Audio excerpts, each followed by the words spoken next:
हिमाचल प्रदेश के चंबा जोत मार्ग पर गत 29 जून को कार में जिंदा जलने से बीएसएफ जवान की मौत मामले में नया मोड़ आ गया है। पुलिस बीएसएफ जवान अमित राणा पुत्र रघुवीर सिंह निवासी गेहिनीगोड़ तहसील नूरपुर को बेंगलुरु से जिंदा पकड़कर चंबा लाई है।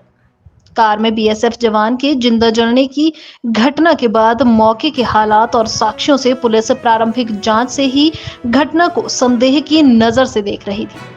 पुलिस ने जांच में पाया कि जहां घटना हुई थी वह काफी खुली जगह थी। आग लगने के बाद कार खाई में गिरने के बजाय सड़क पर ही कैसे रह गई? कार में ब्लास्ट भी नहीं हुआ तो व्यक्ति खुद को बचाने में कामयाब क्यों नहीं हो पाया?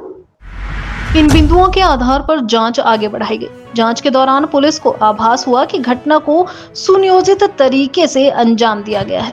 सुनिए क्या कह रहे हैं एसपी चंबा अभिषेक यादव। मकसद जानने की कोशिश की है पूछताछ में, तो इसने यही बताया है कि मैं आर्थिक परेशानी की वजह से इन सब चीज़ों से दूर जाना चाहता था और मैं दोबारा कभी घर आना नहीं चाहता था और मैं एक नई ज़िंदगी शुरू करने की सोच रहा था। और जब ये व्यक्ति ये घटना करके यहाँ से चंबा से गया तो ये पहले पठानकोट गया, फिर वहाँ से दिल्ली गया और दिल्ली में भी इसने कुछ कोशिश की कोई काम करने की या कोई अल्टरनेटिव मीन्स ऑफ लाइवलीहुड ढूंढने की।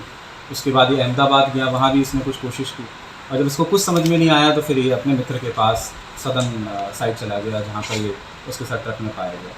तो अभी तक की जांच में हम अभी भी जांच को कंटिन्यू रख रहे हैं और कोशिश में यही है कि अगर और भी कोई पहलू इसमें है तो वो भी सामने आए। लेकिन फ़िलहाल की जांच में ये सामने आया कि फाइनेंशियल डिस्ट्रेस था, आर्थिक रूप से परेशान था, लोन वगैरह इसने जो लिए थे वो पैसा ये अन्य चीज़ों में खर्च कर चुका था। जैसे मैंने आपको बताया ऑनलाइन गेमिंग की इसको लत थी, उनमें पैसा खर्च कर चुका था। तो इसको अब आज सामने अंधकार दिख रहा था कि कोई इसको तरीका समझ में नहीं आया तो उसने घटना करना। कानूनी रूप में अगर देखा जाए तो मतलब टाइम तो तब डिक्लेयर होता है जब मतलब कोई बॉडी मिले या कुछ टाइम वार्ड होता है जैसे पर 7 साल में। इसमें कैसे इसमें कैसे वो ये तो भी पकड़ा गया तब हुआ, अदरवाइज ये पहले ही डिक्लेयर हो गया था। नहीं, हमारी तरफ से डेड डिक्लेयर नहीं हुआ था।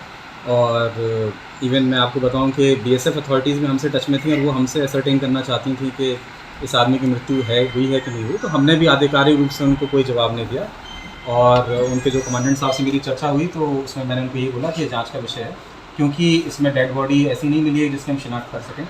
तो हड्डी के कुछ टुकड़े ही हैं जिनको हम जब तक एफएसएल की रिपोर्ट उसमें नहीं आ जाती, ये इसने अकेले ही ड्रामा रचा, इसमें फैमिली मेंबर कोई इन्वॉल्व नहीं था अभी तक की जो पूछताछ में सामने आया। जिसने ये घटना घटी थी तो इसके फैमिली का रिएक्शन भी ऐसा खास नहीं है कि जिसका बच्चा जलता है तो उसको कोई अब देखिए, ये हमें जो शक होने की जो वजह थी वो मैंने आपसे शेयर की। हो सकता है फैमिली को इतनी टेक्निकल डिटेल्स उन्होंने उस तरह से ना इसको सोच पाए हो, लेकिन अभी तक की पूछताछ में, अभी तक की जांच में ऐसा कुछ सामने नहीं आया है कि फैमिली मेम्बर्स की कोई इन्वॉल्वमेंट थी। इसने अभी तक जो सामने आया है इसने खुद ही ये ड्रामा रचा और फैमिली मेम्बर्स को भी आप ही लोगों की तरह अभी पता चला है जब हम इस व्यक्ति को पकड़ के। देखिए, ये अभी हम इससे पूछताछ कर रहे हैं और पूछताछ के आधार पर जो इसके अपराध बनेंगे, जो ऑफेंसेस कॉग्निजेबल इसमें पाए जाएंगे, उनके अनुसार इसमें कार्रवाई की जाएगी। अभी मैटर अंडर प्रोसेस है, हम इसमें लीगल ओपिनियन भी ले रहे हैं, उसके आधार पर इसके खिलाफ जो भी अपराध बनता होगा। सर, बीएसएफ में भी इसका रिकॉर्ड खराब है, इस पर तो वहाँ पर भी कार्रवाई कर रही है, कुछ नशे की तस्करी वगैरह में भी इन्वॉल्व है, इसमें क्या? देखिए, जहाँ तक ये नशे की तस्करी वाली बात है, अभी तक इस तरह की कोई बात मेरी जांच में सामने नहीं आई और हमने स्पेसिफिकली इस मुद्दे पे भी जांच की, लेकिन अभी तक ऐसा कोई मामला सामने नहीं आया। बीएसएफ अथॉरिटी से भी हम कांटेक्ट में थे और ये नशे वाला कोई इसमें अभी एंगल नहीं है।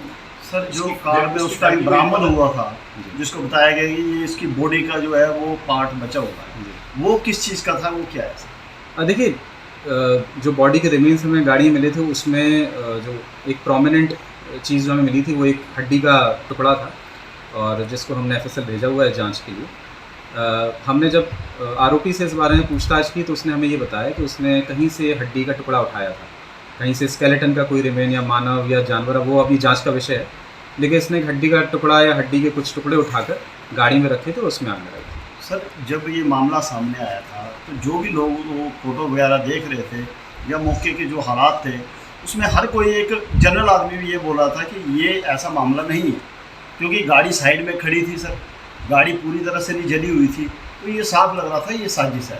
तो इतना जो आम आदमी सर इस चीज़ को देख रहा था, तो पुलिस में ने उसमें 174 की कार्रवाई करने में इतनी जल्दी क्यों की? नहीं, देखिए ऐसा होता है कि जब भी इस तरह की घटना होती है जिसमें कोई फाउल प्ले सस्पेक्टेड है, या इस केस में ऐसा नहीं निकला, लेकिन अगर कोई मर्डर वाला एंगल है या कोई और एंगल है, तो फिलहाल पुलिस 174 की कार्रवाई करती है। उसके पास हमारे पास स्कोप खुला होता है, उसके बाद भी हम जांच कर सकते हैं, जैसा इस केस में भी हुआ। उसके बाद भी जांच जारी रही, और जांच के आधार पर अगर कोई ऐसा जिस भी तरह का अपराध साबित होता, कार्रवाई होती। तो इस केस में भी फिलहाल हमने 174 की कार्रवाई की थी, जब तक की चीज़ें साबित नहीं हो जाती। जांच हम करते रहे, और जांच के आधार पर जो भी सामने आया उस पर कार्रवाई की जाएगी। सर कहीं